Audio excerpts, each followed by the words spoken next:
Good evening, everyone. Welcome to the Oviedo City Council meeting. Excuse me. It is approximately 6:30 p.m. If everybody can please rise for the Pledge of Allegiance.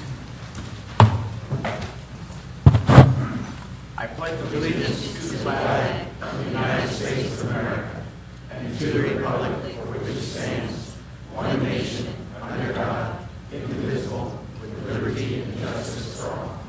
Thank you. Chief White, would you do the honors for us?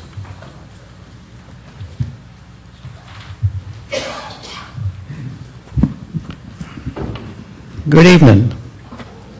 Good evening, Chief. How are you? Very good, thank you. If you'd like to join me in a word of prayer, please do so at this time. Father God, our hearts and our prayers are with our nation tonight and all of our elected officials, with our president, with Congress. We pray for our elected officials here on the home front. And tonight, as we recognize some of our fire rescue personnel, we pray for them, Lord, and the decisions that they make day in, day out. That you would protect them in all their endeavors, everything they do, protect their family, and grant them good health. We pray this in your name. Amen. Amen. Thank you, Chief. At this time, I'd like to call our meeting to order. It is approximately 6:30 p.m., right on the nose. We have all members of council present. Our first order of business is a ceremonial item, and it's the Fire Rescue Department Awards presentation. Chief White, I'll turn it over to you. Would you like us to join you down? Yes, Mayor, if you would, please. Okay. Thank you.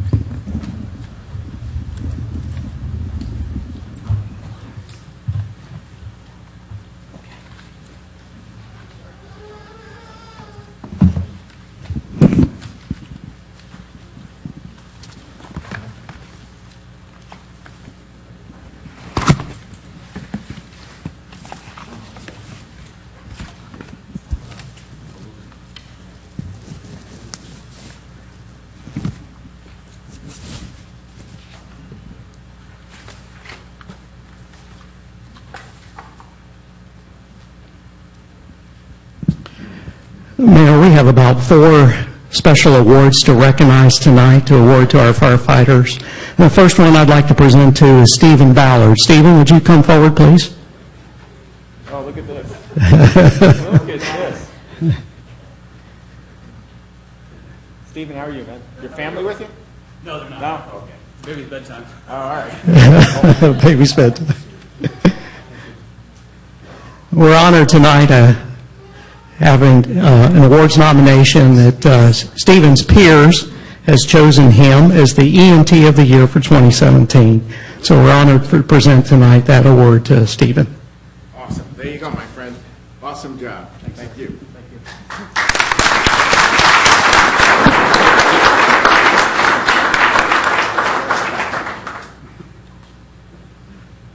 Got it? One more. Hang on. Oh, Well, I'm going to get an individual with him, and then one big group at the end. Is that okay? sure. Does that work? You want us to have a picture? No, I'll just grab him afterwards. Okay. Okay. Okay. All right. No, she's gonna- Oh, you can get in now? Oh, Patty. Thanks, Peter.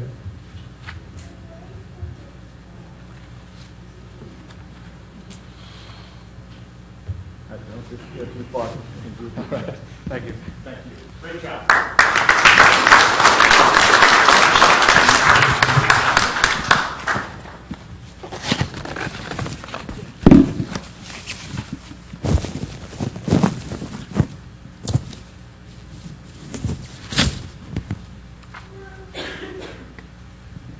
Michael, would you please come forward? Michael Stroh.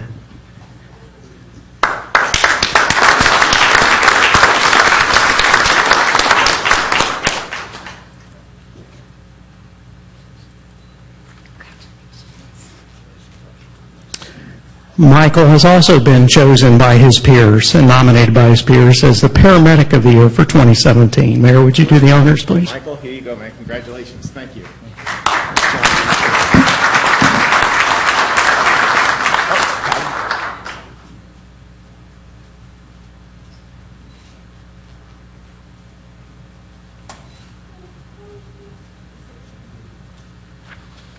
Great job. Good job.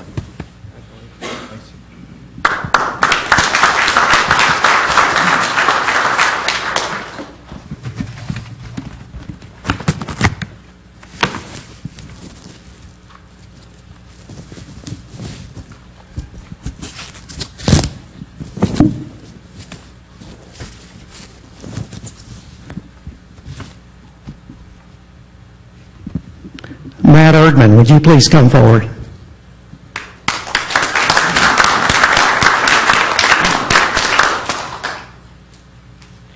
Good, Matt. Good morning. Matt has been selected as the Firefighter of the Year for 2017. Congratulations, Matt.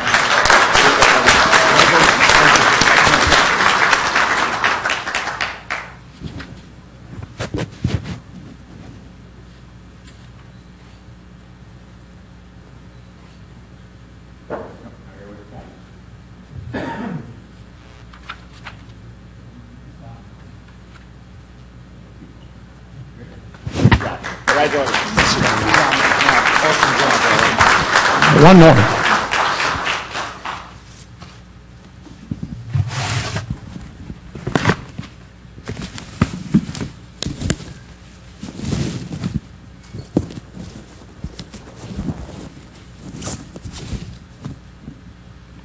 Giving y'all a workout tonight. David Barsky.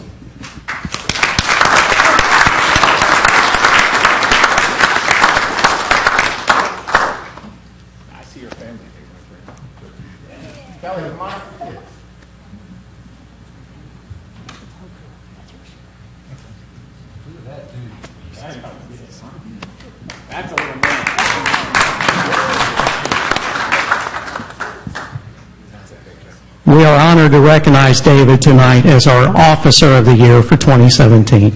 Mayor, if you present, please. Of course. Dave, what is this now? Officer of the Year. Hard to believe, but great job. Great job. You guys translate?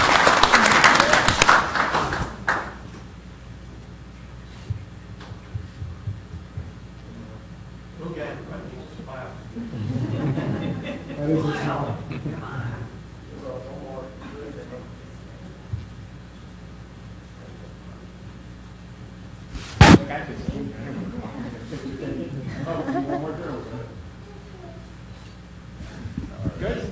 Dave, great job. Now, if all the award recipients would come back forward, please. Dave, is that all the awards? Stay up for a minute. Dave, you might as well stay, and the rest of you guys come on up.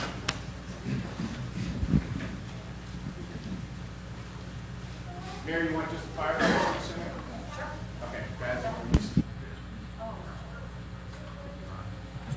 Let me get Chief Buchanan to come join us as well.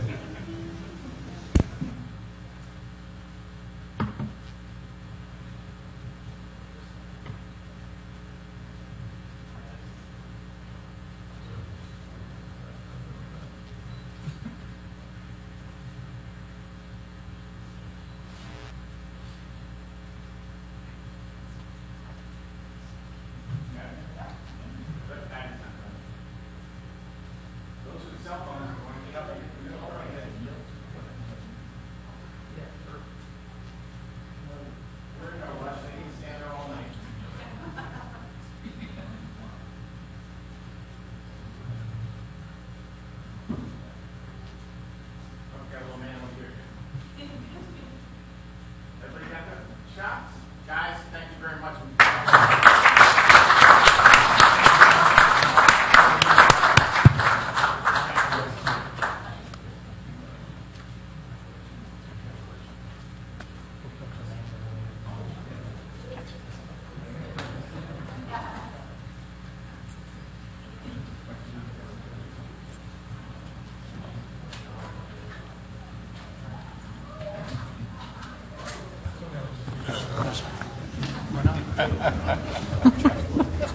No money. Just the award.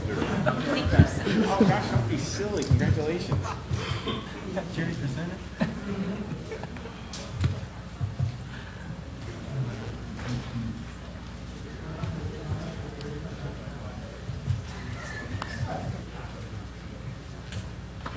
It's a different.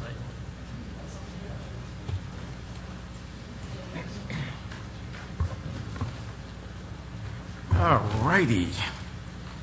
We have one more item under ceremonial and presentations, and that's the annual comprehensive annual financial report.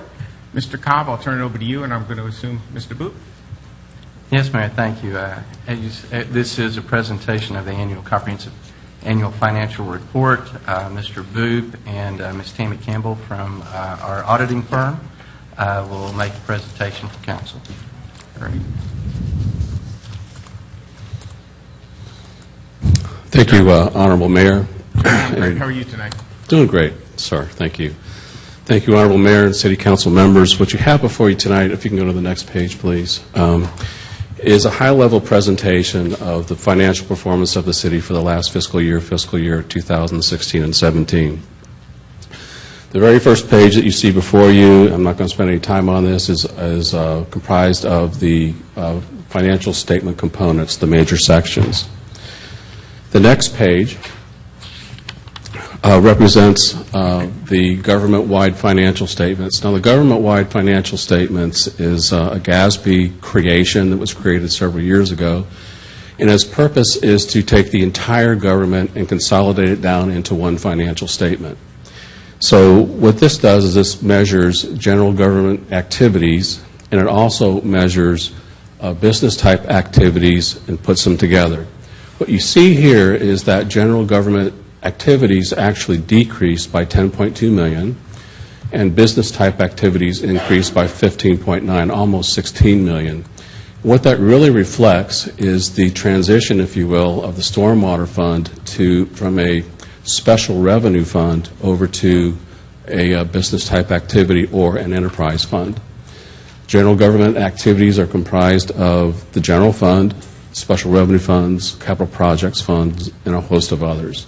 Business-type activities are comprised of the 3 enterprise funds that we have here at the city, which is water, sewer, the Gulf, and now the stormwater fund. Next slide, please. This is a presentation of where we are at as a net position for the entire city. The good thing is what you see on this slide presentation is that assets exceed liabilities, and that we have a positive net position for governmental activities and business-type activities, and again on a consolidated basis. Looking at the general fund, next slide, looking at the general fund revenues by source, total revenues that came into the general fund last year was $26 million. Taxes comprised 60% of that total. Within the taxes, you had ad valorem revenues of $11 million, utility taxes of $3.4, and a host of other small revenues, if you will. Next slide, please. Looking at the expenditures by source, public safety comprised 55% of the expenditures in the general fund. That's broken out by police and fire and code enforcement. Police was $8.2 million, fire was $5.8, and code enforcement was $290,000. Followed by parks and rec, general government, and physical environment, which is public works. Next slide, please. So this is where we landed in the general fund this past year. We had a total fund balance increase of $1,075,000. And when I first told Mr. Cobb about this, he said, boy, great job, Jerry. You did an outstanding job in the last fiscal year. But what this really reflects is the great decisions that you have made, that Mr. Cobb has made, and that the individual directors have made over the last fiscal year. So the components of this increase basically are as follows. I'll skip the first one. It's very small, non-significant. Assigned fund balance increased by $377,000 last year. And what that represents is a $46,000 increase in the tree fund. And the remainder went towards the use of fund balance in the current fiscal year budget, 2017 and 18. The unassigned fund balance increased by, which is what's left over, by $700,000. And what that represents is 21.82% of general fund expenditures. Our policy, city policy, is 15%. GFOA best practices represent 16.67%. So we're well ahead of that.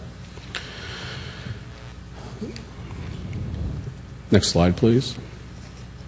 Looking at the utility fund revenues, the utility fund this year finished very, very strong. You can see revenues by source for the water was 33%, sewer was 41%. Total utility fund revenues approximate almost $15 million. Looking at the expense side, the cost of sales and service is the biggest component, which is $5.6 million. Those are the services that are used to support the generation of the work in the water sewer fund. Depreciation was 23%, and so those are the two largest components of the utility fund expenditures. But again, the utility fund finished extremely strong in the last fiscal year.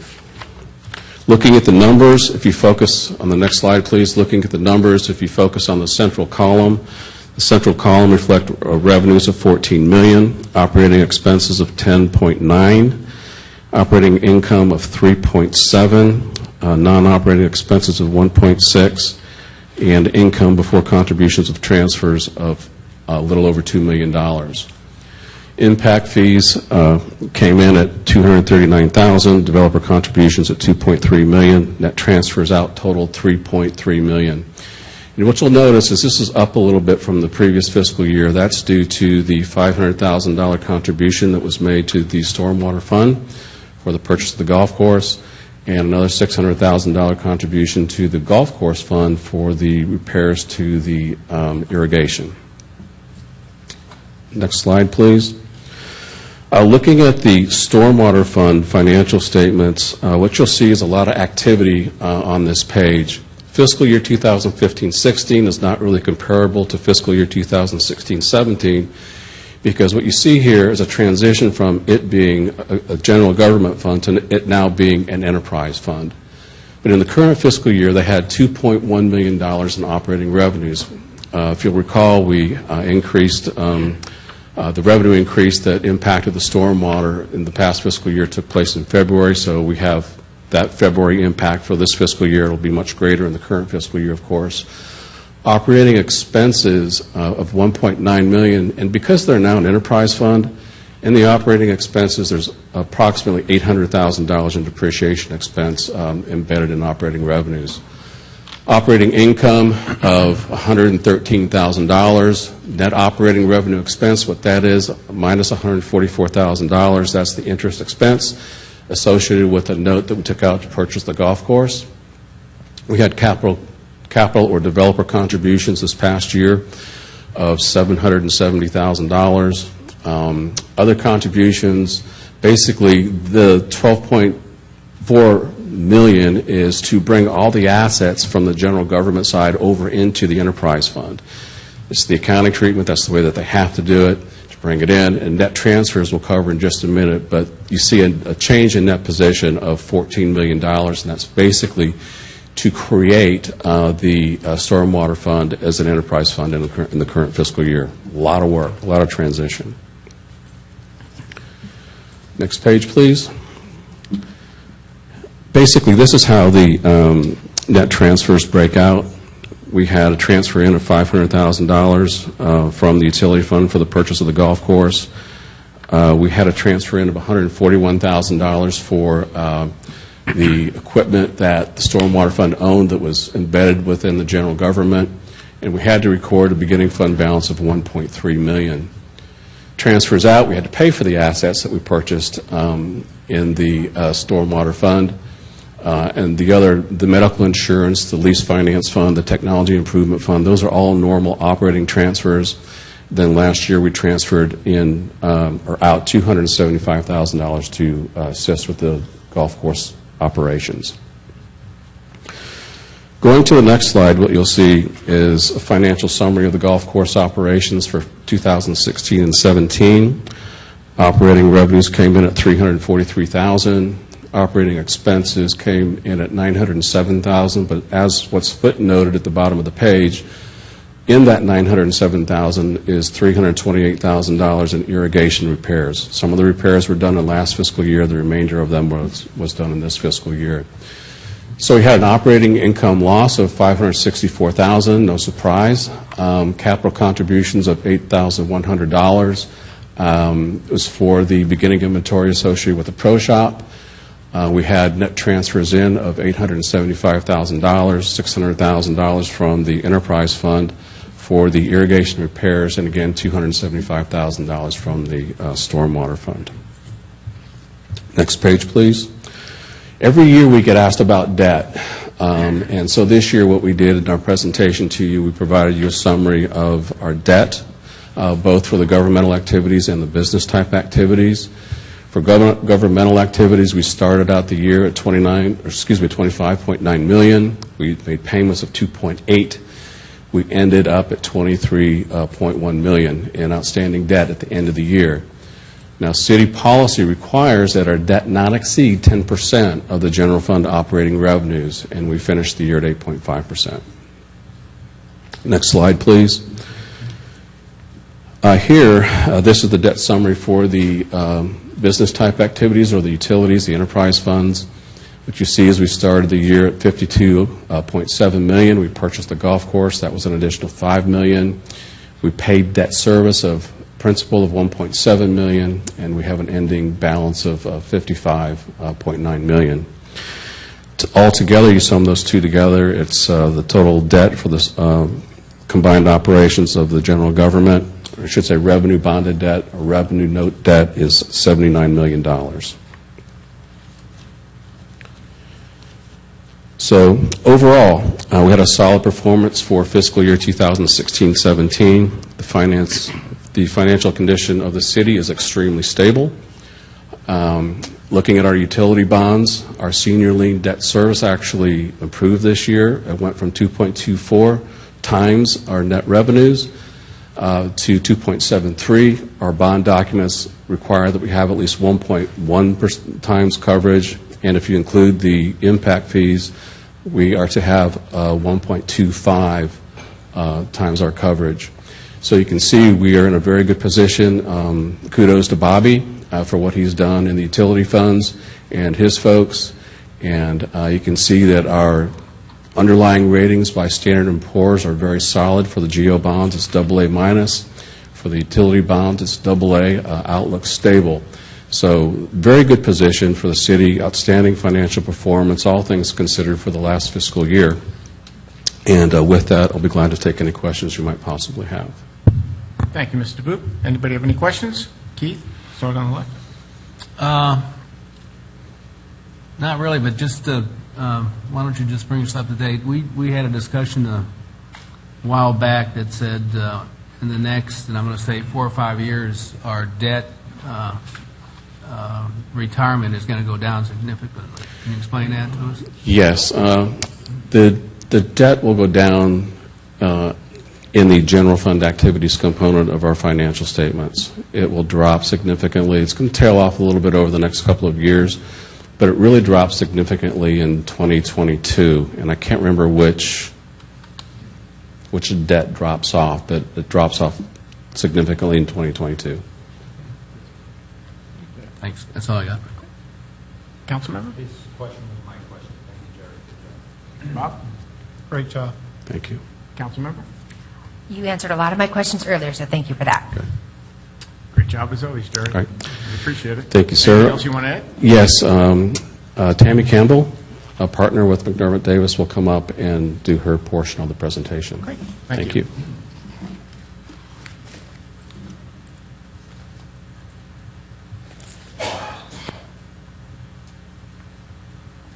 Good evening. As Jerry mentioned, my name is Tammy Campbell. I'm a partner with McDermott Davis, and I'm here to present some of our audit opinion and audit results as part of the annual CAFR. A few highlights. The audit opinion the city received is an unmodified opinion, and that is the best type of opinion you can get. The city has been receiving the Certificate of Achievement for the CAFR for the past 26 years. This 2017 CAFR is also being submitted to the program, and we believe it meets those same requirements and expect the city to once again receive that report. Overall, the general fund and water sewer utility funds showed positive operating results, showing excesses of revenues over expenditures. Focusing on our management letter, we had no current year or prior year comments related to financial management, internal controls, those type of things that we look at. We also compare the city of Oviedo to itself over the past 5 years, as well as to other cities of comparable sizes, and that financial condition assessment that we performed showed that the city was performing comparably to other cities and did not raise any red flags or concerns to us. And again, as part of our compliance testing, what we looked at as far as grants, state statutes that we look at, we didn't see any issues with noncompliance, So everything from that control perspective that we looked at looked good for the city. And if there are any audit report questions, I'd be more than happy to answer them at this time. Great, thank you. I'll start from the right this time. Council member? Nothing. Looks good. Bob? Good. Steve? Deputy Mayor? Thank you. You good? All right, Thank thank you. We appreciate it. Mr. Cobb, is there anything else on the comprehensive annual financial report other than it looking very good? That's about it, Mayor. That's it? All righty. Let me just get back and catch up here a second. We are up to the approval of the minutes for our March 26th work session and our April 2nd regular session. I'd like to entertain a motion to do so. Second. We have a motion second. Any discussion? Councilman Henkin? Councilmember? Mr. Mayor, on the April 2nd meeting, if we could perhaps in the report section under your report include a little bit of the transcript. I was hoping, since this is the legal record of the meeting rather than the video, we could get something in there that mentions that I said that the charter mandates that we review every 5 years. So I think the only way to appropriately do that is include some transcript. So if nobody objects to including the bare minimum amount of transcript to internal to the minutes, show that there was a different opinion expressed, I'd be in favor of that. Councilmember, you realize there's a whole video of all of these minutes. I do, but as an attorney, I also realize that the legal record, the official legal record for the meeting is the minutes.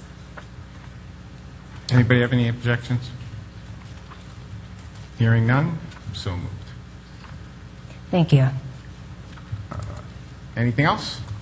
Hearing none, call the vote with the changes. All in favor of the motion signify by saying aye. Aye. Opposed? Motion carries.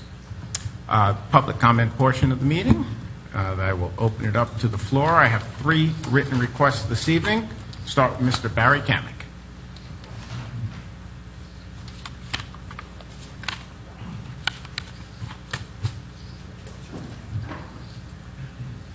And if we can just state name and address for the record and 3 minutes time. Right.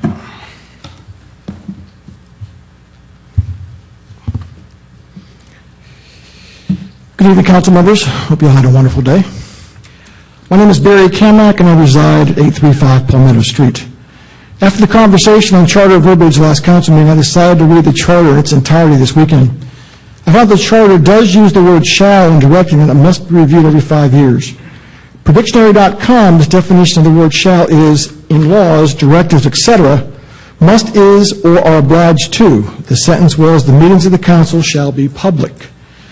At 1 hour and 26 minutes and 53 seconds of the last council meeting video, council states in 2015, staff approached council for a charter review. It also stated council decided there was no need for a review.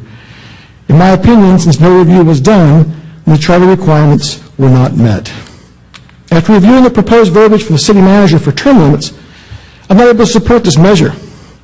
In my opinion, the purpose of having term limits is to ensure fresh ideas into ways to govern our city, to eliminate platonic fever, and to prevent what some people may interpret as the good old boy system. This current system, the current term, proposal limits the term to 8 years to a new political incumbent, council members toward the 8-year cap. It provides an additional 2 years free of dais time to current incumbents and allows continual opportunities for incumbents to obtain another 8 years of time in office. It is my opinion that the proposal in its current state violates the spirit of having term limits. It is my opinion that council writing its own political life ticket, as well as rubber stamping the charter for approval after not having it reviewed in years, is a direct conflict of interest. After all, the charter is the rule book council must govern themselves by. In reading the charter, there is nothing stopping council from acting in this manner, but in my opinion, there is legal and there is right. Are council's actions regarding the charter review and term limits doing what is best for the residents of this city? I've heard the following from the dais during the times I've sat in the gallery of the last several months. Residents are tired of frequent elections. We will save money on elections. Voters will always get it right, and voters have always rejected term limits before. If voters always get it right, might it be possible that the previous term limit proposals were not in the best interest of the city and thus the residents, and that perhaps if proper, fair verbiage on term limits were proposed to the residents, they would vote for this unless all the other statements would be realized? I witnessed good leadership by Councilman Henkin regarding the purchasing of the 3 lots for Round Lake Park.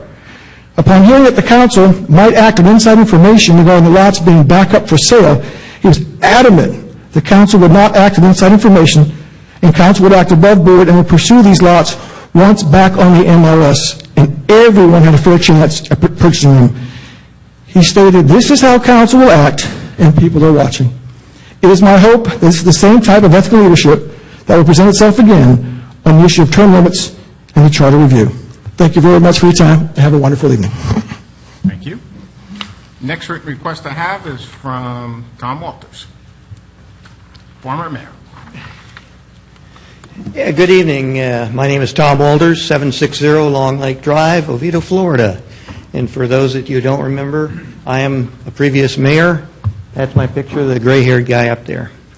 And I'm here also to talk about charter review process. And I have 3 things I want to encourage you to do. First of all is engage the citizens.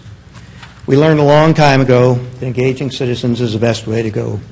I think the previous speaker mentioned, tapped on this, and I encourage you to engage citizens if you're going to change the charter. And yes, it should be done every 5 years. That discussion's been going on for the 18 years I've been associated with this city's government. And we've argued about shall, should, must, and all those other things. And the consensus in the historic past has always been it's the right thing to do every 5 years, whether it says shall or should. Second thing I want to encourage you to do is present the issues individually. For those who don't get the nuance of that is don't try to bundle the issues when you put them forward. Don't try to, and then the third thing I want you to do is, or not the third thing, but the other part of that is don't try to adjust. If you do take the advice I'm giving and go with a citizens committee, is don't try to adjust or tweak what the citizens did other than for clarification. The councils during my tenure on a routine basis when we had citizens input, they would try to adjust it to meet their the agenda of the 5 of us sitting at that dais. I encourage you to present the issues individually and as the citizens present them. And then the third thing is put it on the November ballot. You can come up with all sorts of excuses about why it's cheaper, faster, more convenient, it's better for the voters to do it in August or some other time. But come on, let's be real. We all know that November is when you get the good turnout, when the citizens will come out and tell you what they really are thinking, and it will be the will of the people. And what we did, those are the 3 things I'm encouraging you to do. Citizens Committee, present the issues individually and put it on the November ballot. What I'm not encouraging you to do is what we did back in 2000 time frame, and it was incredibly stupid by my personal estimation, and I was part of it. So I can call myself stupid. I don't mean to interrupt, but I'll agree with you on that one. Okay? Is we bundled it. Voters fatigue and other similar excuses were used. Well, that was a bunch of bunk.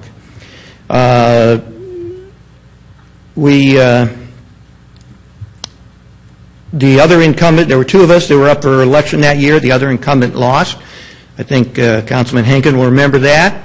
And I barely won by, I believe it was 16 votes. And I was a fairly popular mayor at the time. But I was running against 2 things. I was running against an opponent and the fact that I had supported the bundling at the time. And then the last thing is don't repeat the stupidity of previous councils. Learn from our mistakes. Encourage the citizens to participate in a review committee and put it on November election. I'm available for counsel and further advice if you so choose to ask. Thank you, Tom. Last written request is from Tommy Minton. Dr. Tommy Minton. Wow. Dr. Tommy. Yes, that does Those have who a may nice... not know in the audience, you defended today, correct? Defended 2 weeks ago. 2 weeks ago, and you were approved today? Is that what I heard? It's basically at the defense is the approved. I walk out the door with the title in hand. It's just now a matter of the formality of submitting the document. Well, congratulations, Doctor. Yeah, Good job. appreciate Give him a it. round of applause. That was a lot of hard work. Floor is yours. So I always feel like when I come up here I should have notes like everybody else, but Just name it that's just real quick. not my style. You know how that is. So unfortunately I missed the last meeting, so I missed the debate between... Tommy, I'm Just sorry, having a- Barbara just needs name and address. Oh, sorry. Tommy Minton, 344 Timberwood Trail, Oviedo, Florida, 32765. I always forget that part. So I missed the last meeting in the debate about the setting up the Charter Review Committee, and I mean, I do have agreement that, more citizen input is always good, but at the same time, I recognize the timing of the situation. And I do feel that putting it up to the voters to make this decision is the right thing to do. It is the voters' city, after all, and they should be part of that decision. I mean, I'm a citizen. I'm going to make my comments here, and you can take them for what they're worth. But I do agree with term limits. I know others have debated and said that voting really is a way of term limiting, but the reality of the situation is when you look at the odd-year elections we've had, when we've had them, the voter turnout is incredibly weak. Okay? And what generally happens is it does favor the incumbents. Term limits it's not just, saying, well, if they're happy with this, but we all know the reality of elections is that money wins. Money talks. And having term limits help, in my opinion, again, everybody doesn't have to necessarily agree, that kind of limits the field a little bit. It kind of helps that and make it more even. I do believe we should do 4-year terms because, as we've seen, it does take a year, 2 years to really get comfortable up here and really get the full dynamics of what is going on, and then you're turning around and having to rerun for election. I mean, we see it with the House and how it happens that they're practically campaigning for half of the term they're actually in office. Okay? We don't really get that extreme in the city, but it's getting closer to that because we do have somebody campaigning for 2019 already.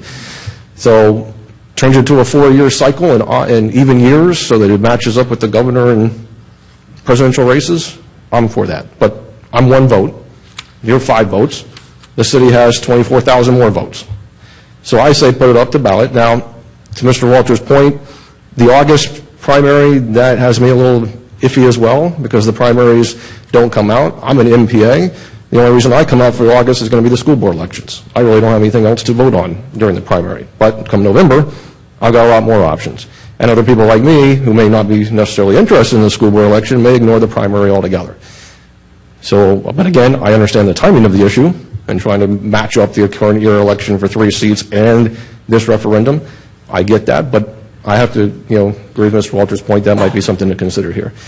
I know it's a first reading tonight. I can't guarantee I'm going to be here at the next meeting, so that's why I wanted my comments on the record tonight, to state that as the ballot is presented, I think the cost is the thing you really need to emphasize on this. We sat here, 3 weeks ago at the budget workshop and debated the merits of city-run events that are losing money. Well, an odd-year election that loses or spends $18,000 for what? 14% turnout or whatever it was last year? That doesn't seem cost-effective at all. Make the ballot simple. Make the voters understand it. I would say emphasize the savings and the costs, because that's really, I think, will get most people interested. Thank you for your time. Thank you, Tommy. That is the end of the written request I had. Is there anybody else in the audience who would like to address council? Seeing and hearing none, I'm going to close the public comment portion and move on to our consent agenda, items 5 through 9. What is the pleasure of council? Mr. Mayor, Council member? I move we approve the consent agenda Wait a second. In its entirety. in its entirety. And thank you very much to the financial people who helped me work through some things ahead of time. What if we don't give her consensus? How about nobody second that? That's right. I didn't hear a Sometimes I second. go along with everything. Oh, I'll come second it just to keep it moving. All right, we have a motion and a second. Council member, you already stated you were happy with it. Bob, any questions? Good. Good. Councilman Henkin? No, sir. Deputy Mayor? Good. No, looks good to me, too. The new Culver's Restaurant is right over there. That's on the agenda tonight for the architectural approval. And Dr. Korea, as usual, great job on the building and working it out with them. With that being said, the motion on the table is to adopt. All those in favor of the motion, please signify by saying aye. Aye. Opposed? Motion carries.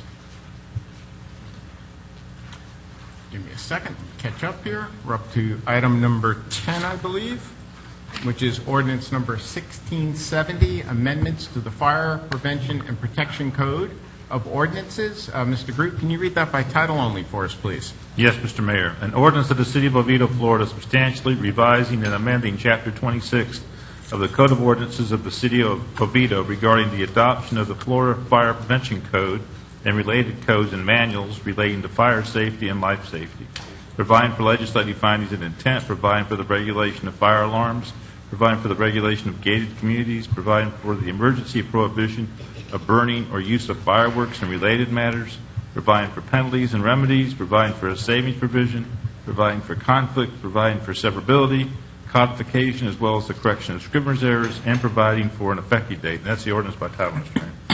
Thank you, Mr. Groot. Mr. Cobb, can you enlighten us? Yes, thank you, Mayor. This request is to update the city's administrative fire prevention codes to bring us in line with the recently updated state fire prevention codes as well as the national fire prevention codes. So it's recommended that City Council conduct a public hearing and adopt ordinance number 1670. Thank you, Mr. Cobb. This is a public hearing, as I announced earlier. I have no written requests. Anybody want to address council on the exciting issue of national fire codes? I'm sure everybody read that manual, right? All righty. Seeing and hearing none, I'll close public comments and move on to the pleasure of council. Mr. Mayor, Councilman Henkin. make a motion to adopt ordinance number 1670. Second. We have a motion and a second. Councilman Henkin, any questions? No, sir, it looks good. Deputy Mayor? Good. Council member? Love it. Councilman? Good. You're good? All righty. Seeing and hearing none. Chief, is this all and everything you wanted? Is it going to make, are we going to get more phone calls from developers now that it's even more stringent and harder? We appreciate that, Chief. All righty. Motion on the table is to adopt. All in favor of the motion, please signify by saying aye. Aye. Aye. Opposed? Motion carries. All right. First reading of ordinances. This is ordinance number 1671. Mr. Groot, can you read it by title only? Yes, Mr. Mayor. An ordinance of the City of Oviedo, Florida, calling for a referendum election to be held on the date of the 2018 state primary election to be held on August 28, 2018, for the purposes of proposing to the electorate of the City of Oviedo a proposal to revise the charter of the City of Oviedo, providing for revisions to Section 3.03.02 terms of office, providing for ballot language, providing for legislative findings, legislative and administrative findings, providing for an amendment to Section 3.03.14 of the City of Oviedo City Charter to harmonize provisions that relate to tie elections with provisions of controlling state law, providing for the call of a referendum election, providing for the duties of the city clerk, providing for a savings provision, providing for inclusion in the charter of the City of Oviedo and powers and authority for the code codifier, providing for conflicts, providing for severability, providing for codification as well as the correction of scrivener's errors, and providing for an effective date of ordinance and effective date of proposed charter amendments. And that's the ordinance by title, Mr. Mayor. Thank you, Mr. Groot. Mr. Cobb? Thank you, Mayor. Ordinance 1671 calls for a citywide referendum on August the 28th, 2018. The purpose of the referendum will be to consider proposed amendments to the city's charter. One of the amendments is to change the term of office for the members of council from 2 to 4 years. There's also an amendment to establish term limits of 2 consecutive 4-year terms. There is a third amendment is to establish what I would call the implementation schedule for the 4-year terms and the 2-year term limits. It also provides for ballot language for the referendum. It says, for the purpose of limiting terms of office and to reduce the cost of elections and the number of city elections, shall the Oviedo City Charter be amended to change the length of terms to 4 years, commencing in 2018, with City Council's members being subject to term limits of 2 consecutive terms. There are 2 questions, yes or no. It also amends the charter to change the methodology for when there is a tie vote. It will be done per state statute.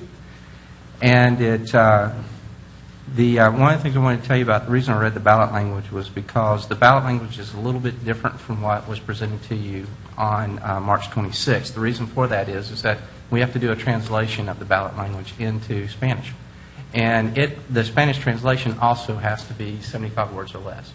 And so we've been working with our Spanish translator, and we've gotten both translations of the ballot question down to within the 75-word So whether requirement. it's in English or Spanish, it has to be 75. Yes, sir. And so it meets, our ballot language now meets both. It's been reviewed by the city attorney as well as the supervisor of elections. It's recommended tonight that you schedule a public hearing for May 7th, 2018. Thank you, Mr. Cobb. Anything else? That's all, Mayor. All righty. At this time, I'd like to entertain a motion to schedule the public hearing for ordinance number 1671 for May 7th, 2018 at approximately 6:30 p.m. here in Oviedo City Hall, Oviedo City Council Chambers, 400 Alexandria Boulevard, Oviedo, Florida, 32765. So moved. Motion second. Any discussion? Councilmember, you made the motion. All right, got a lot of things going on here. First, wanted to make some notes. Some people are probably surprised that I have made the motion to pass this. It was not my choice to be on the Charter Review Committee. As a philosophical thing, I don't think it's appropriate for me to serve there. Yet here I am, so trying to make lemonade. And then another thing to keep in mind is that even after we go through our process here, we're going to have, this is the first hearing, we're going to have a second hearing. If it passes, the people can still veto it. And when that would happen, as currently proposed, is in August. And it sounds like two of the speakers, maybe three, I can't remember if Mr. Kamek also suggested moving it to November. That's something that perhaps we should discuss this evening, because you guys brought up some good points, and to the extent that we have any citizen input, this is it. There's this meeting, there's the next meeting, unless something changes. So how do I proceed as a productive member of the Charter Review Committee? And I think the only way I can is to make sure that what we are saying is what we mean to say. And by we, I've got to say it means more other people than me. But here's some of the language that I'm a little bit concerned about. In reading the charter, up at the beginning it says that, like in the definition of terms, that mayor plus council is referred to as city council. When we are amending what's proposed, if you look down at number, let's see where it is in here. Number 2 in the memo. So we're going to amend section 3.03.02 to say no person shall serve in the office of city council member for more than 2 consecutive 4-year terms. Now here's what made me think about that. Well, what if somebody does 8 years on city council and then wants to run for mayor? Because of a definition elsewhere in the charter, I think that might not be allowed. I'm not sure if that's what this body intended to convey. So I wanted to, hopefully we can get more of a dialogue going than just me talk and we go to the next person and we don't talk about it along the way. So what was the intention there? Well, you have the floor right now. Well, I know, but I'm wondering from you guys, is the intention to have 8 years total, or can a person be on council for 8 years and then run for mayor?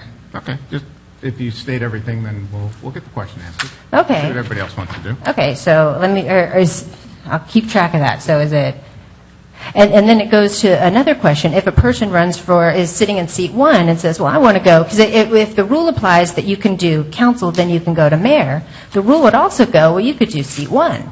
You do your 8 years there, you can go to seat 2, do 8 years there, seat 3, 4, and then go to mayor. So you could, in theory, do 40 years, potentially, as I read, higher up with the definition elsewhere. So that was one question I thought may be an unintended consequence of where we're going with this. Mr. Groot, can you help council member out with that?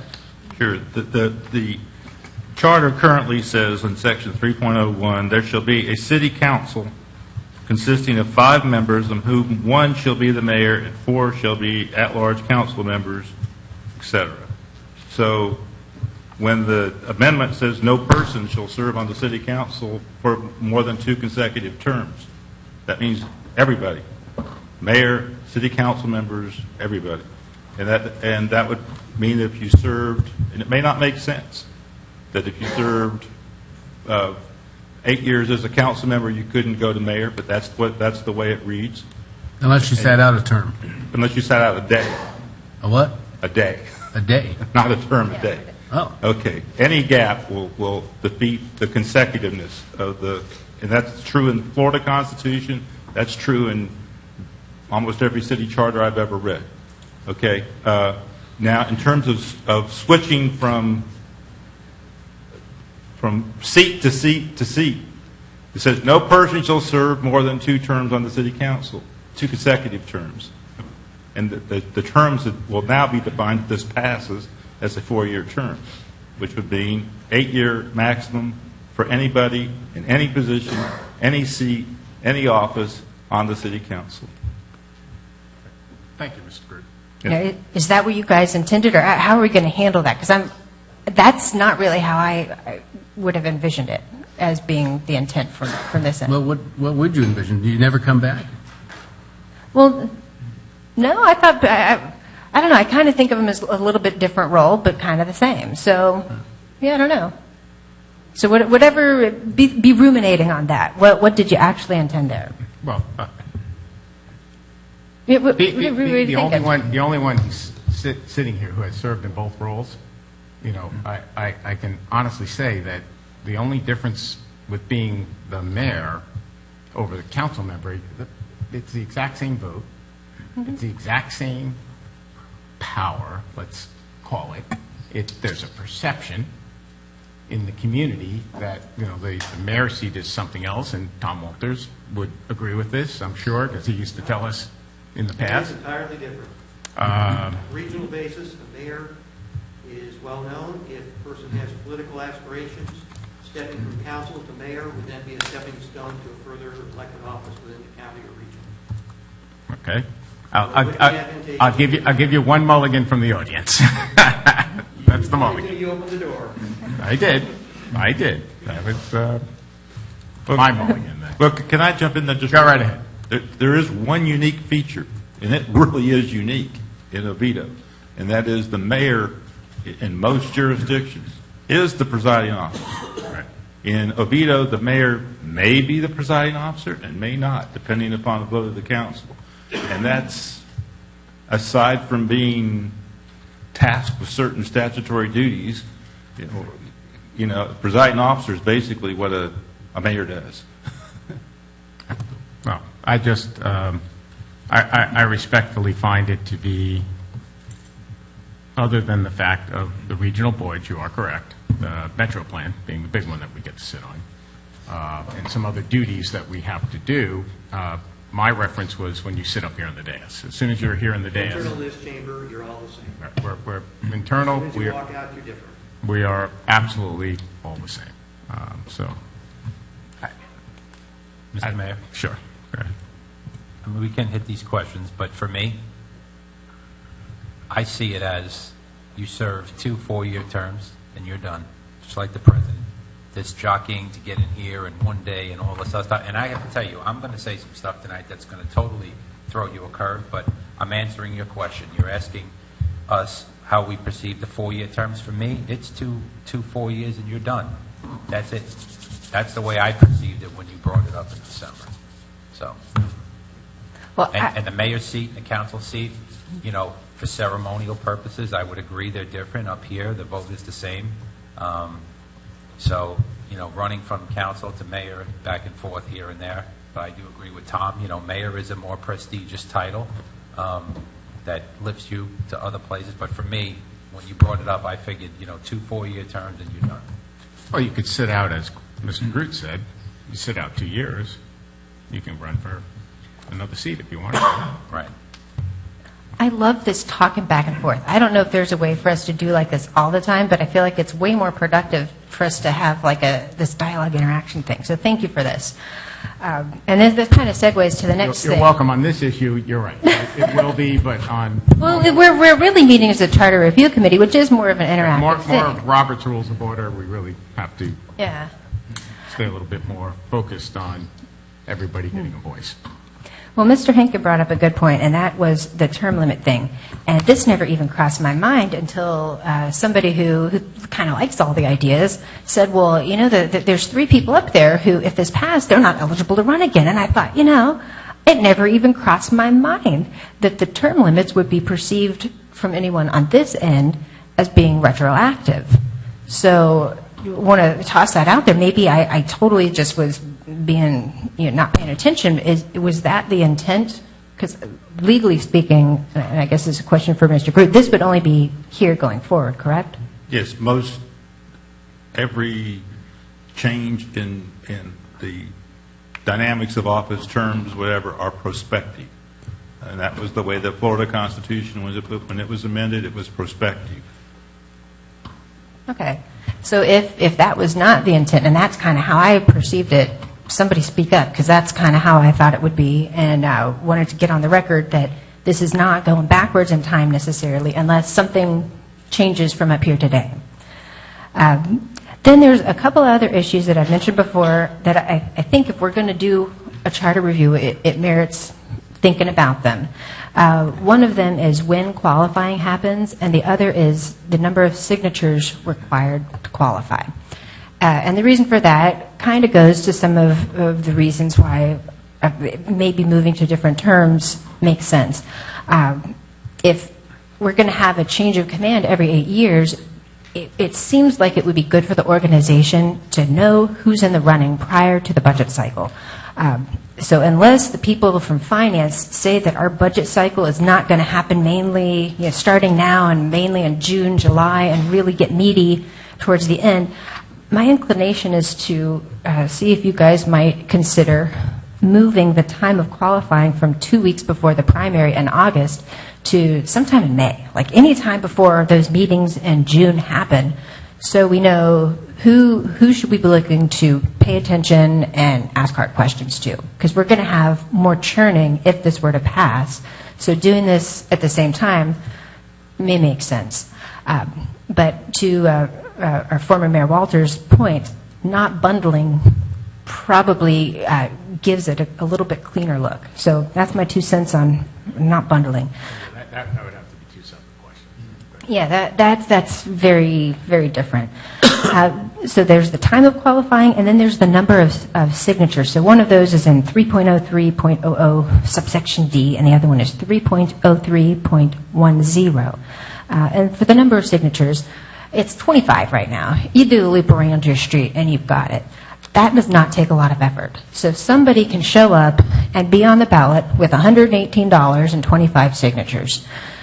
If our hope is to create a system where people make an effort and take the job seriously, perhaps a different number than 25 would be appropriate. Changing the number, the 118, that having it be low, that covers whatever fees. I'm not even sure what that is, like the electioneering fee or something that really can't be avoided. But asking people to get more signatures, that's sweat equity. And I got no problem expecting a little more sweat equity from somebody who wants to lead our city. So those are the 2 things that I would hope we could include. How many signatures would you like us to consider? Maybe 75. Even that seems low. But if you get it too high, then people who are working, and this is a part-time gig, if you work till 5 o'clock, when are you going to go out and get your 75 signatures? Maybe it would be hard. I don't know what's appropriate. What do you think about when the county does where they can pay an exorbitant fee in lieu of the signatures? I think it's great that you can get 3,000 or whatever it is signatures instead of paying your $5,000. So maybe we could do something along those lines, and then it would show, I don't know if that would get people interested or scare them off. But from the lack of elections in odd-numbered years for so many years, this is not the most desirable job in the world. I think we can say that. Or else they're really happy. I don't know. It does take up a lot of your time. It does. It takes a person who's taking it seriously for it to be done correctly.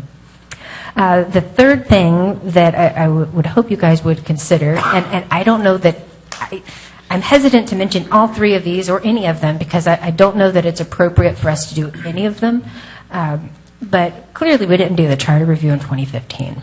And every 5 years, that's kind of a lot. And I was trying to back out into, why is it every 5 years that we're reviewing the charter? And all I could come up with was we have 2-year terms, and 2.5 times 2 is 5. And then I looked at, well, what is it for the county? Well, it's every 10 years. And they have 4-year terms. Well, 2.5 times 4 is 10. So if we were to switch to 4-year terms and then review the charter, continue reviewing the charter every 5 years, that's a lot of reviewing with less movement in the political world. So these are things that I'd almost rather vet out to a charter review committee that perhaps ought to be convened so we can get back on track and do something in 2020 2020, I guess, would be the next charter review committee that's due. All right, so that's all I've got. All right, let me go up and down the dais. Bob, you're next. I'll just go right in order. Okay. This whole bundling part of this, I don't see the term changing and the term limits as bundling. They go hand in hand together. Because if you don't get the 4-year terms and then you limit it to 2 terms, now and one passes and one doesn't, now you've got 2-year terms with 2 term limits. You could make it 8-year limits. And then, so I don't know. I think that piece of it's not bundling. I can understand other things when you start really digging into it that you should not bundle. But term limits and the change in the number of years in a term, to me, is they go hand in hand together. Other than that, this language here, Mr. Cobb, you had mentioned some other items that don't seem like they reflect in this language. I don't know how that is. Maybe you can answer that, Mr. Groot. That if we have those other items in here, well, with this language, does that still cover it? Oh, if you added the items that... No, not her items, but there was something that had to do with the flipping a coin for a tie. Correct. That's the tiebreaker. Well, that doesn't go. There's no need for that to go for a vote. That's state law allows you to change that. Okay. So there's only one ballot question, and it is the question that relates to term limits and terms. Okay. All right. That's all I have. Councilman Hankin. Thank you, Mayor. Well, I just want to give just a little history here. I was coming in tonight and I was reading some of the emails.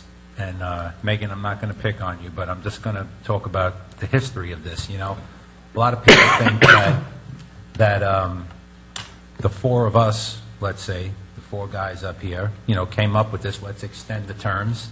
Let's get extra time. When, frankly, none of us even ever thought about this. The reason the charter has not been reviewed is because Mr. Groot has told us on multiple occasions that it is probably one of the cleanest ones that he's ever seen. It's been looked at multiple times. But having said that, I am going to agree, and this is kind of weird, I am going to agree with Mayor Walters here. I sat next to Tom here for 6 years. We agreed not too much on everything, but I think he made some great points tonight. It's in there. It says every 5 years we should do it. Honestly, we didn't do it because, since I've been here, it's been looked at 3 times by groups, citizens groups. It's been looked at a couple times by us. There's only so many times you can go through it, and not really that much has changed. However, it is in there. Mr. Minton brought it up, too. It's in there that it have to be looked at 5 years, and perhaps that's a question that maybe whoever looks at it, maybe that needs to be longer, and you were alluding to that maybe it's too long. And too short, rather. And these are all things to throw out. This is the first reading. But anyway, Megan brought this up in December. She asked us to look at the terms of office. None of us thought about it. She did not at that time say, let's have a charter review. She said, let's do the terms of office. New member, okay, let's take a look at it. It comes in February. We start talking about it, and it evolves into charter review. And that's not what we got in December. So that needs to be made very clear that it was not us.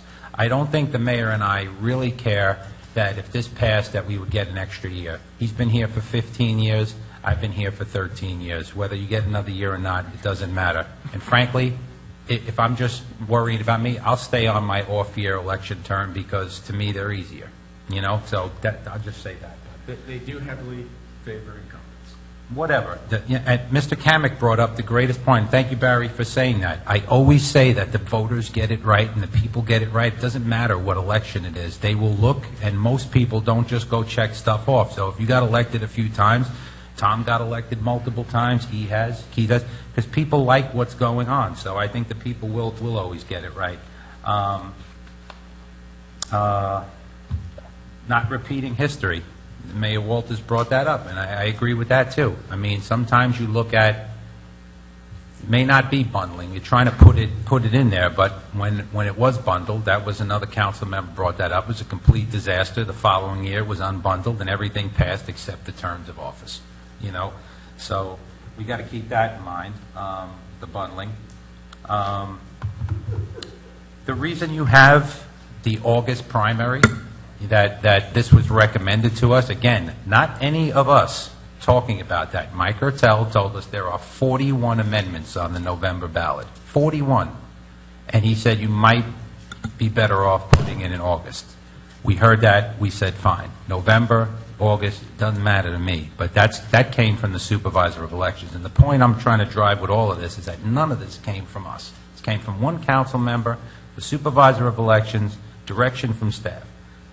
So I don't know 41 amendments that you want to put an important question on that. It usually is at the end, and people kind of just skim off. And, you know, I mean, even in our election, the mayor got a few more votes than I did that people just skipped my race. You know, it's just, you never know what happens. Let's see. The signatures, the higher fees, that's all for whoever is going to do the charter. You know, you talk about not a desirable job. I'm just going to disagree with you. I have loved every ride over here for every year that I've been here, you know, and for me, it's been an honor of my life. I was excited tonight riding over as I was in 2005, so I disagree with you on that. It's an honor that you know, it's a lifetime honor that you never get, so to me, I think that's good. Now, I'm going to throw you a little curve here. You brought this up.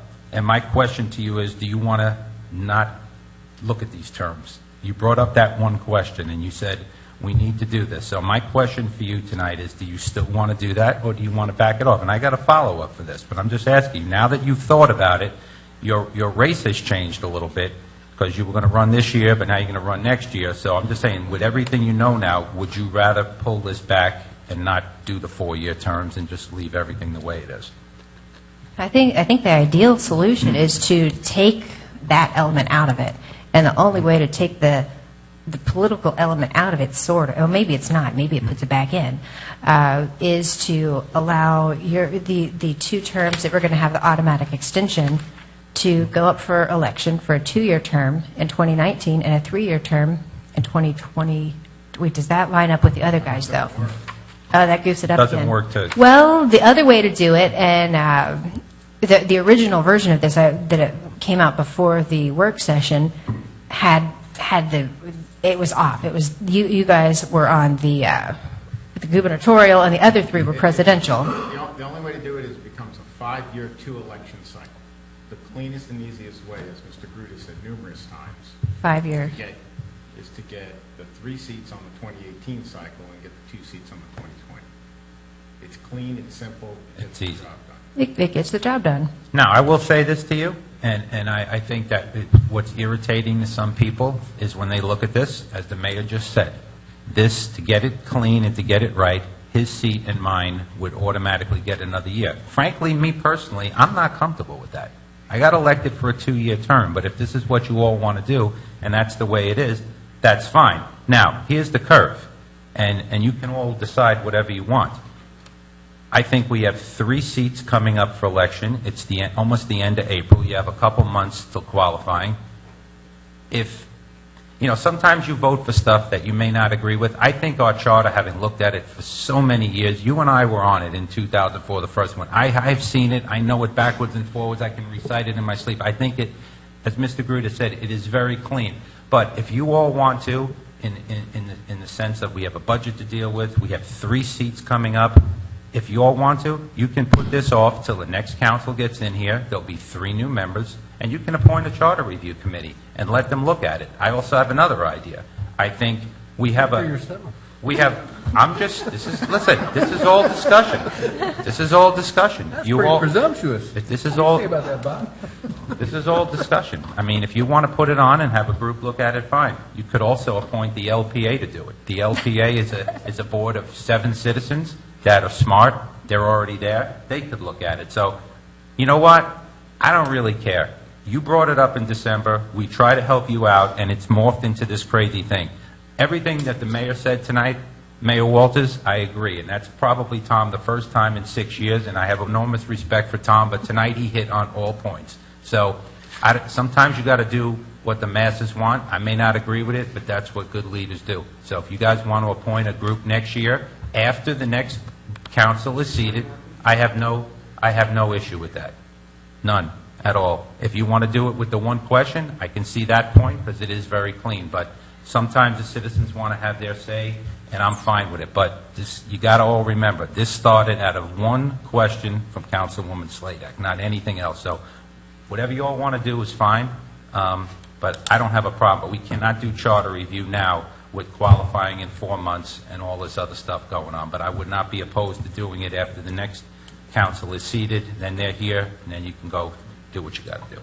So just some thoughts. Pete? Yeah, boy, a lot of stuff here.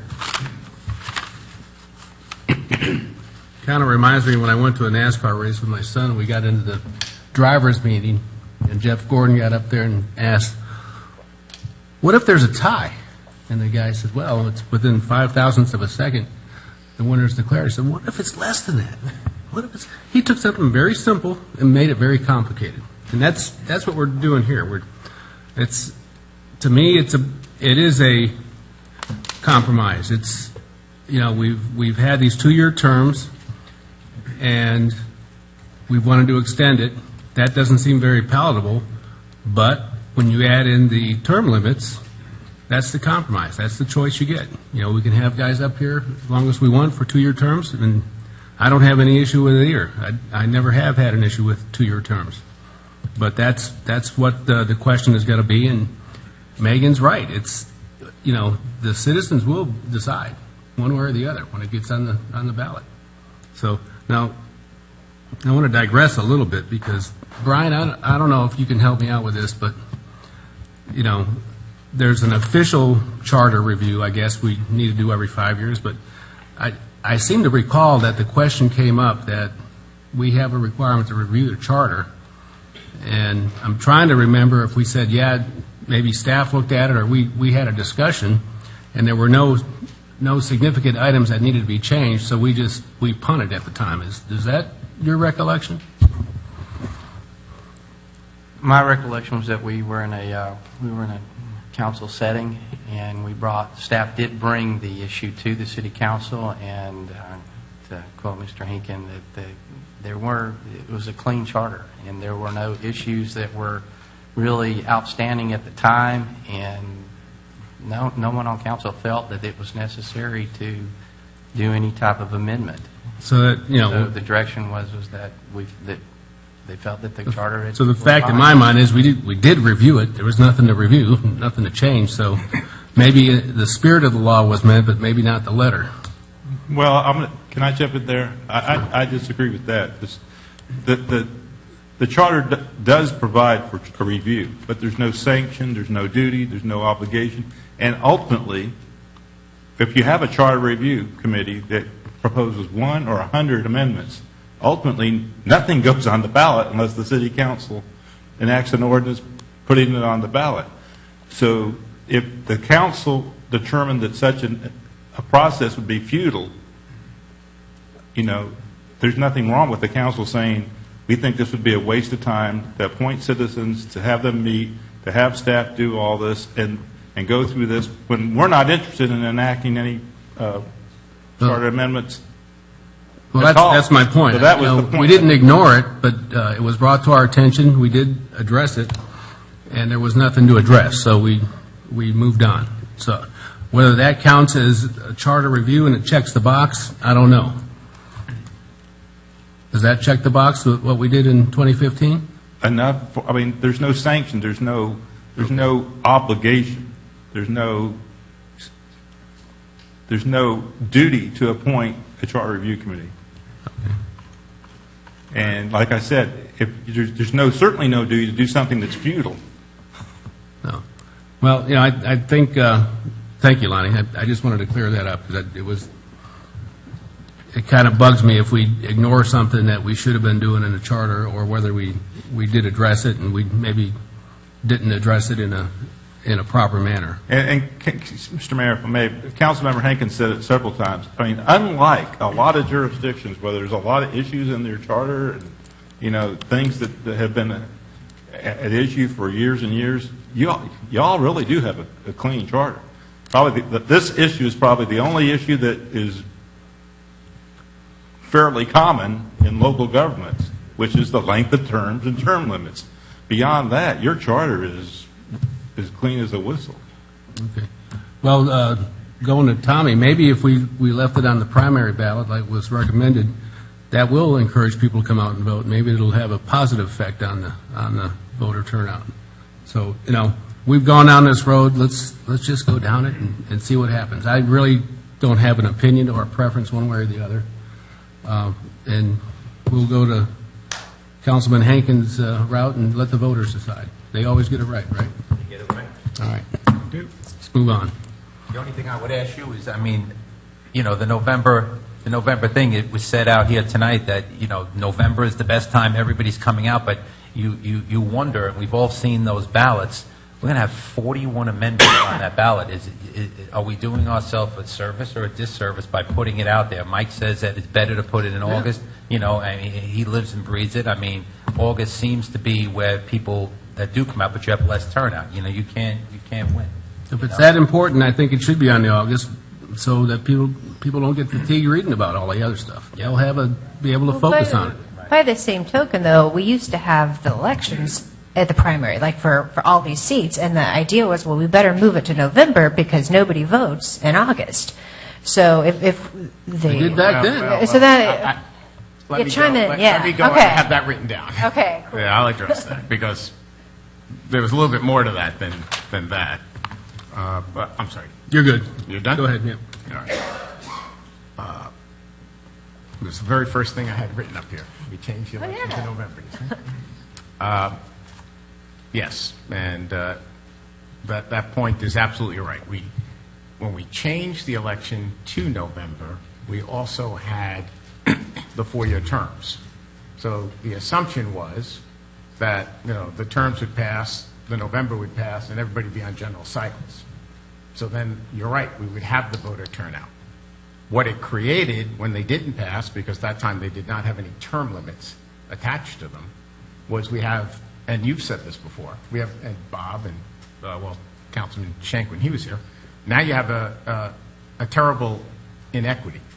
You have 3 seats that have to run in a general election that get elected by 70% of the people, and then, you're right, we just had a off-year election, the first one in a few years, but historically, 10 to 14% of the people come out. I mean, and right after that election happened, there were many people, some are sitting in this audience, who came up and said that wasn't an election, it's not a fair representation, blah, blah, blah, blah, blah. It was said to us. We heard it. And in a way, they're right. It's not. But when they changed to November, the whole hope was we'd have everybody on that November cycle to get the folks out, to get them out, get them interested, and get them on that general election cycle. I used to run in the general election. As a matter of fact, it was Schenk and I think, were the first ones who ran in the general election cycle. And there were like 17,000 people who came out to vote. When we used to run in the primary, it was like 5. 5, 6 maybe, right around there is what it was. It was much more than, excuse me, it was much more than the off-year election I just ran in. It was twice as many because it was primary. But it's the general cycles, as we've seen over the years. I mean, you get 10,000 plus, 70%, 65%, 75, somewhere in that range of folks who come out and actually vote. We talked earlier about commitment. If you're going to run, and you're going to run in a general election, that's commitment. When you're going to run in an off-year election, as Councilwoman said, you run down to the office, you get a packet, you get 25 signatures, pay $100, and, hey, I woke up today, I want to be the mayor. It's costs money, it costs time, it's just not in the best interest of the city. Now, throughout all of the charter changes, Mayor Walters is right, that bundling, that was about the stupidest thing that we've ever done up here. One of the members was all for it, and we bought into it, and to say we got slapped would be an understatement. I believe that those bundled questions, someone correct me if I'm wrong, it was 30 to 70 or something. That went down in flames. We unbundled it, everything passed, except for the terms, because we didn't have any term limits attached to them. Well, also, I think the terms proposed were 3-year terms, but council had changed it from 3 to 4. I think that was the second time. Second time, okay, because that was when the first me time and, it was me and Steve were. first time, if I remember correctly, and my memory may be a bit fuzzy, but the first time was 4-year terms, no term limits. The second time, out of charter review, came 3 years, but then we were like, that doesn't fix the problem, so we put them out there as 4 years. And the other cleanup stuff that was in there passed except for those. And that was back in whatever year you guys served. Yeah, 2005. Yeah, that was. That was 04. Was it a 4? Yep. 04 you served, time so ago. 2005 or 6? Yep. So that means, when was the bundled debacle then, Tom? Was that That was- 2003? 2005 general election Yep. for council. Okay. That's when The bundled debacle was? Todd Russell went down and I won by 16 votes. Yes. But that was a win, Tom, so that was good. That's right. A Win's win's a win. How you doing? So, I have to agree. I think that, we've come down this path. It was brought up innocently. It got vetted. It got talked about. Let the voters decide on this. And I think that's been, some of the misconceptions and, some of the emails we got today because, social media is all lit up today that we're voting tonight to change our terms. Well, shame on those people who posted that because that isn't anything about what we're doing here tonight. We're considering an ordinance to put it out to the voters for the voters to decide. It's up to them. This is the first time we'll ever put it out with the term limits, 2 years, 2 terms, excuse me.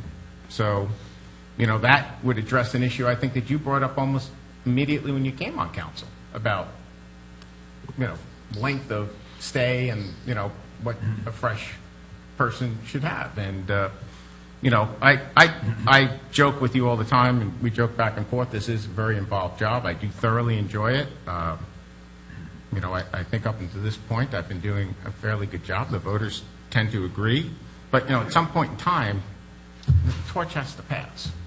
And, it's, eventually going to happen. And, if we can make these changes better and we can get this thing set up to operate more smoothly, where, you don't have folks up here and we have an election last year, we're going to have another election this year, we're going to have another election. It's just, it's crazy.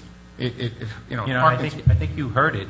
We heard it because we would hear it at the doors. The citizens, they would constantly say when I would be out. Wasn't that just an election? Didn't I just vote for you? That there's an election every year, and it's really kind of silly.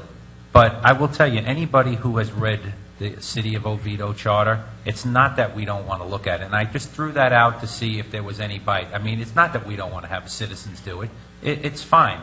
The question I would ask is that, is that too short? But you don't want to just go try to fix stuff. I have been on one, and I've watched the other ones, and sometimes you get a group in that really doesn't follow us, and they mean well, and they come up with stuff. And as Lonnie just pointed out, we get a whole bunch of recommendations, and then we wind up changing them. Well, no, we don't think that, so why have it? But I think for me, if there was a need, I certainly would be there. I think the terms in office, this certainly would have to be the absolute last time in history that it could be asked. I think it's smart because every other year we're paying $20,000, $25,000 for 14%, and that's money we could be doing something else. But I also want to say I don't really care. 2 years, 4 years, 3 years, it's not about it because people I don't do social media anymore. I cut all that stuff off. I was right. Facebook's out of control. Good. But I hear all this stuff, and people tend to form opinions about it. Oh, these guys just want to, extend their terms. No, that is not the case. And the mayor just put it, very well. The torch is going to pass. You have 50 some odd years here, right? It's going to pass someday, probably sooner than later. So you ask the question, you see what happens. I don't think anybody, I just want everybody to go home tonight. No, we're not looking to do something that's benefiting us. We're trying to just figure it out. You know, and whether people don't believe it, that's politics, whatever. You know, if someone's here a year or two, maybe, yeah, I want to extend it, but not when you're here this long. But it's got to always be remembered, you brought this up, and it's probably not a bad thing to bring. Well, you keep saying I brought it up, so if I could address it Why for a don't you second. answer that, and then I just want to Okay. finish, and then Okay. we'll wrap this up. This is just first reading. Okay, never in my wildest dreams did I think we would appoint ourselves.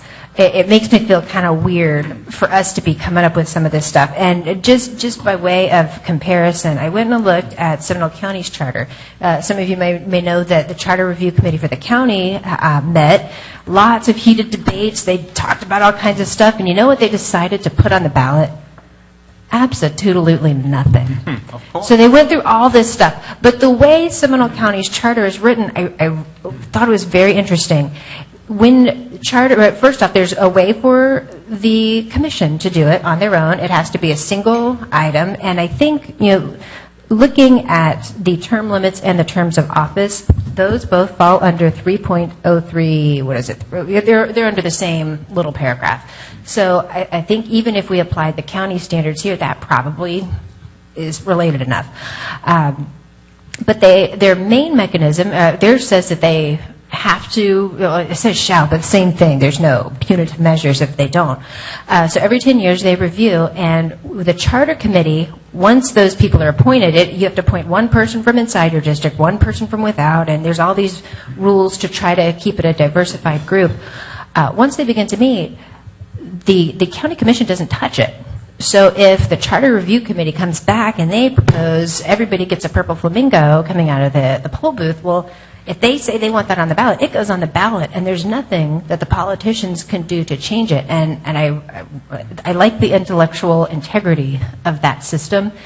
And if there's some consensus up here, and it sounds like Mr. Henkin is open to this, to begin the process of allowing citizens to maybe look at some of these things, like the frequency with which we review, and whether from this point on, or the limitations within which this body can bring forth charter changes. Well, let's concentrate on this one, what's here in front of us in first reading, and then we have a lot to ponder in 2 weeks' time. So True we that. have food for thought. But the only other point I was going to bring up is surrounding cities, what they do. You have Castleberry's 4-year terms, general election cycle, 3 term limits. Winter Springs is the same, general election cycle, 3 term limits, and they both stagger their seats just like we do. Sanford is 4-year terms, but I don't think term limits, right? No term limits. Right, but they do it even different because they run in districts. They're the only ones who actually run in a district where only the district votes for the commissioner and the mayor is voted for at large. And that was judicially mandated during the civil rights era. Okay. So that got, I won't say forced upon them, but recommended. No, it was forced upon Oh, okay. I didn't want to be presumptive. No, it was forced. Winter Springs runs out of districts, but they run citywide, just like Seminole County does. You got to live in the district. I think that's funny because I think over the years, if you look at our council, just by natural attrition, everybody seems to come from different areas of the city, and it doesn't eliminate anybody. Longwood does 3-year terms, so they're basically always on the off-year cycle. Altamont does 2 years, just like us, but the mayor does 3 years, which is, I think, different. That's a different one. Lake Mary does too. So, it's not uncalled for. And when you look at the other cities and the cities, right, counties 4 years, no term limits. Orange County's 4 years, 2 term limits. Orange County government, I'm not sure what the city of Orlando, I don't think they have term limits, but they've got 4. So, when you look at term limits, terms, general election cycle, participation, I let the voters decide. If they want to do it, they do it. If they don't want to do it, they don't do it. We tried, we move on. And then some of these other issues, let's ponder those for 2 weeks and see what we can come up with. So, anything else from anybody? Mr. Mayor, if I could geek out on language for a second. All right. So, Lonnie, this sounds like a conversation for you. But I don't know if we need to do it here or behind the scenes, but I like to do everything out in the open whenever possible. The title of the ballot language is Terms of Office, hoping we might be able to still make it work in Espanol if we call it Extension of Terms. It's not extension terms. But it is. It's going from 2 years to 4 years. It says that in the question. It does not say we're going from 2 to 4 years in the language.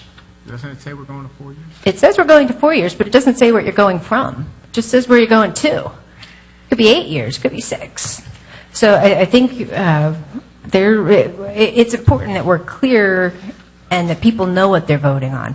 So if we were to change the title to Extension of Terms, Term Limits, Reduction in Number and Cost of City Elections, that I think would kind of encompass everything.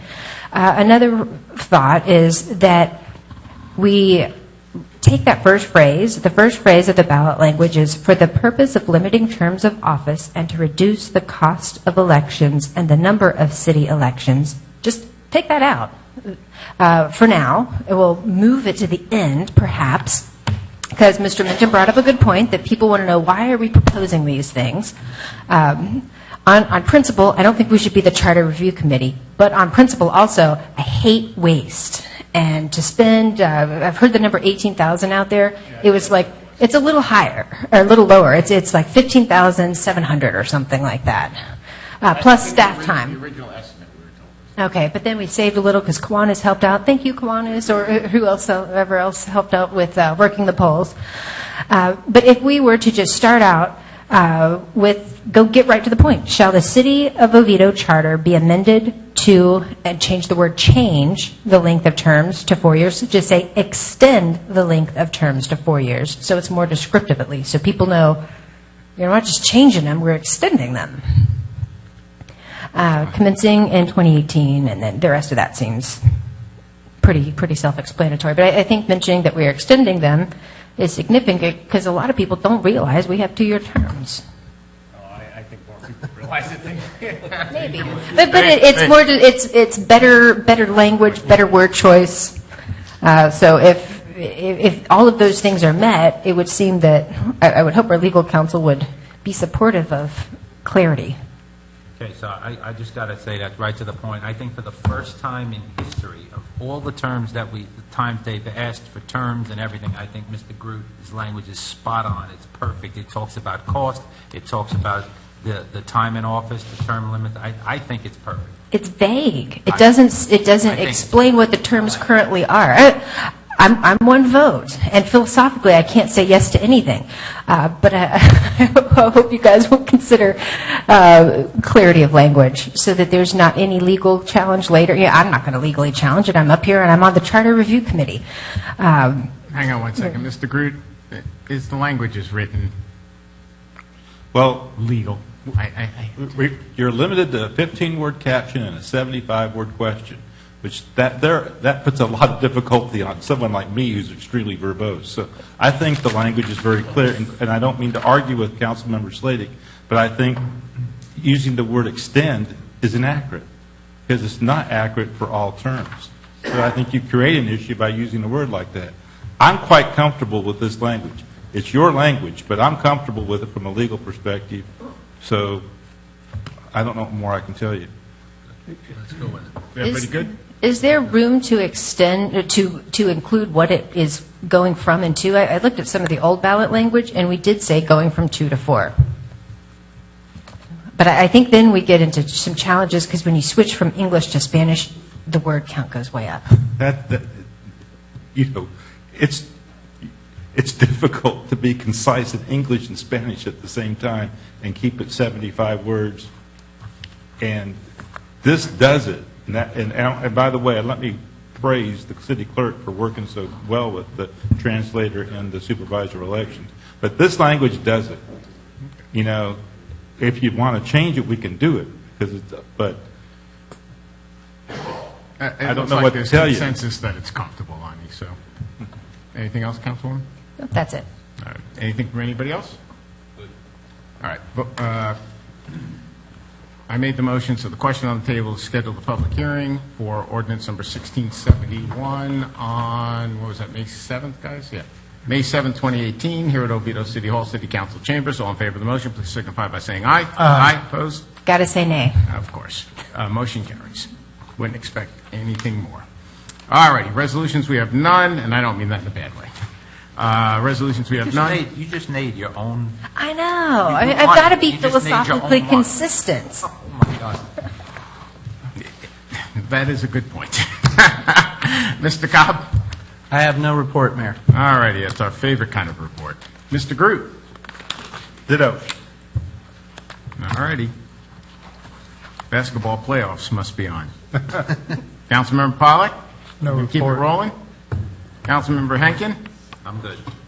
Councilmember Sladek? This Saturday, the greatest, most wonderful trash pickup is happening. 5 dumpsters out across from Reed Road. So anybody who wants to live the dream of picking up not just a little bit of trash, but a whole lot of trash, I will be out there at 9 o'clock. Just Google Refreshing Springs Primitive Baptist Church. Or just like come down Reed Road and start heading towards Oviedo Sports you'll Complex. find it. Yeah, you'll find it. Just follow the dumpsters and the people. But it's from 9 o'clock to 2 o'clock. We'll feed you and everything, and it'll be junk food. So come on out and help. This is for the ION district, and ION stands for Improving Our Neighborhoods. We're also doing... Oviedo's neighborhoods. Oviedo's neighborhoods, okay. And they're ours, they're all of ours.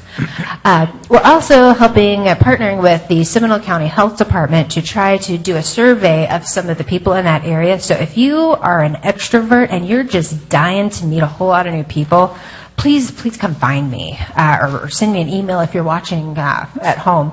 We need some people who are familiar faces from Oviedo to go with the Seminole County Health Department people to not creep out some of the people that we're going to be visiting. So hope you can make it. It's going to be great. We're going to be knocking on doors. Going to be knocking on doors. All right. Deputy Mayor, anything? Excuse me. Keith, I'm sorry, you're up. Oh, I was, sorry, I was No worries. going to ditto the ION thing. That's been going on for a while, and this is at least the second or third cleanup day they've had. I wish Ben was here. He could tell us. Chief, how many have they had out there? Chief Chudnow, sorry. Ex-chief.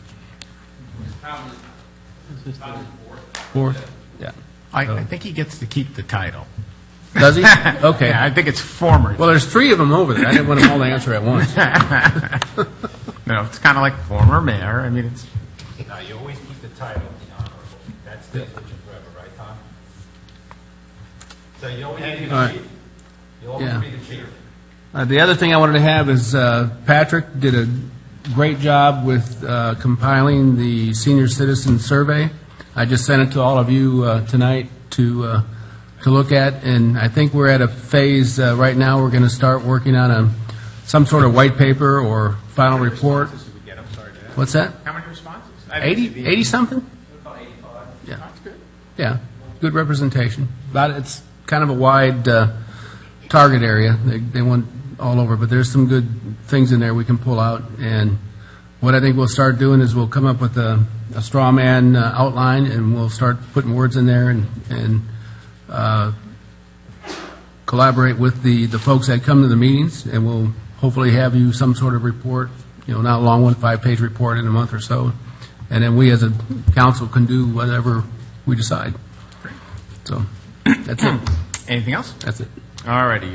Coming up last, I have one little quick item. We have the 4th annual Mark Stockwell Veterans Memorial Golf Tournament coming up on May 4th. All of the proceeds from this benefit the Veterans Tribute at Oviedo on the Park.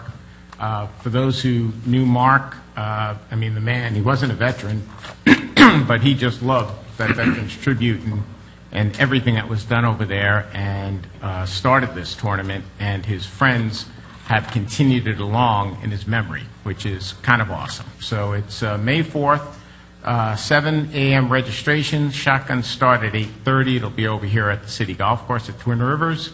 It's $80 a person, not that much. And Veterans, how much is it for vets? $30 if you're a veteran. $30 for vets. Right. $80 for those of us who are not veterans, and the proceeds, as they mentioned, go to the Veterans Tribute, and it's always very well attended. You have a lunch from Outback, breakfast from Metro Diner, so I'm sure the drink cart will be rolling around and it's just always a great event. So that is all I have. Let me do some brief announcements, and then we'll adjourn the meeting.